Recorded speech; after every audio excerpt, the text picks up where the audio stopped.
አላህ መኖሩ ግን ደስ ሲል ማለት ይሄንን እያንዳንዷን ነገር ቫልዩ የሚሰጥ አላህ ነው። ወላሂ በላይፌ ብታዩ በቃ አሁን የሆነ ምንድነው ፐርፐዝሽ የሚያስደስትሽ ነገር ብሎ ሰው ቢጠይቀኝ በቃ የቁርአን ተማሪ ነኝ ነው የምለው። በጣም ጓጉቼለት ነው የምመጣው። ኢቭን ዶ ሌት እየሆንኩ በመጣ ራሱ በቃ የሆነ ሐሙስን ማክሰኞ እናፍቃለሁ፣ ጁማ እናፍቃለሁ። በህይወቴ ውስጥ አንድ ቴስት ያለው ነገር ይሄ ነው። ደግሞ በጣም ዱዓ አድርግ ነበር ድሮ። እንዴት ልበላችሁ ያ አላህ በጣም ዱዓ ከማድረጌ የሆነ ኦቨርናይት አላህ የቁርአንን ፈህም እንትን ብሎልኝ ምነቃ እስኪመስለኝ ድረስ በጣም ዱዓ አረጋለሁ። ማለት አላህ እንዲህ ዱዓይንማ ሳትሰማኝ አትቀርም እል ነበር።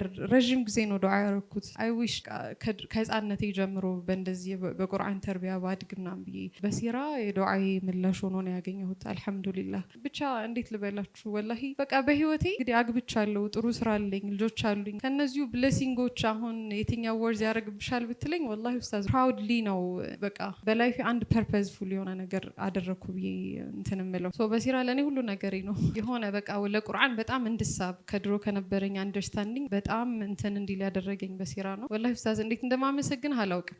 የምር ነው የምልህ። ጀዛከላህ ኸይራ። ማለት የሆነ አላህ መኖሩ ግን ደስ ሲል ማለት ይሄንን እያንዳንዷን ነገር ቫልዩ የሚሰጥ አላህ ነው። እኔ ውስጥ ያለውን ሁሉም ውስጥ ያለውን ነገር አላህ ምንም ክሬዲት የሚቀንስ እኛ ስለረሳ ነው እኛ ስላልተናገር ነው የሚቀነስ ነገር አይደለም። ሁሉም ነገር አላህ ጋር ሙሉ ነውና እንደማይቀንስብህ እና ለኛም እንዲጨምር ዱዓዬ ነው። ሹክራን በጣም ሹክራን።